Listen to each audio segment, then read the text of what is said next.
Hello, my name is Daniel McCarthy. I'm a senior here at Wayne State and a major in psychology. I will be discussing the Greta Thunberg address to the UN today on climate change.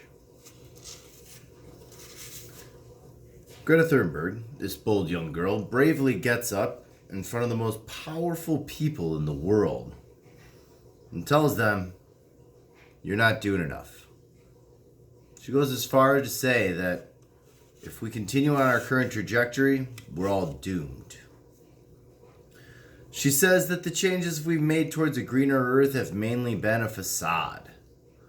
Instead of holding to higher standards, it's mainly become an exercise in creative accounting and PR. She calls out the G20 countries for making 80% of the emissions. The 10% of us who are the wealthiest for making 50% of the emissions, while the 50% of the population who are less wealthy make only a tenth of the emissions. She says our leaders' promises are misleading, and that is more dangerous than apathy. We think something is being done when there is nothing being done. For honestly, it's much easier to get started if you know you have to get started.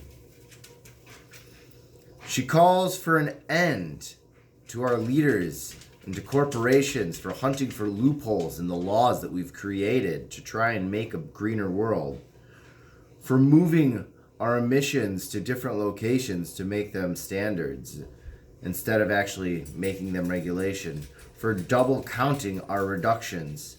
But for most of all, she calls to the people. She calls to the people to hold our leaders accountable. She calls to the people to educate ourselves. She calls to the people to make sure that we treat this like an emergency, because it is an emergency. We have to make sure our leaders treat it like an emergency. I selected this video because it relates to everyone. Climate change is something that not only affects you, not only affects me, but affects everything and everyone for future generations to come.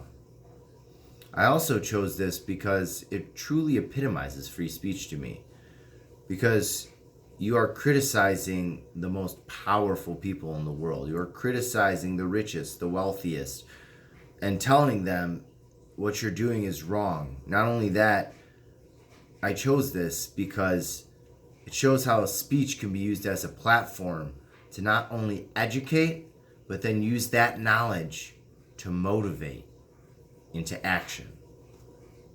Thank you.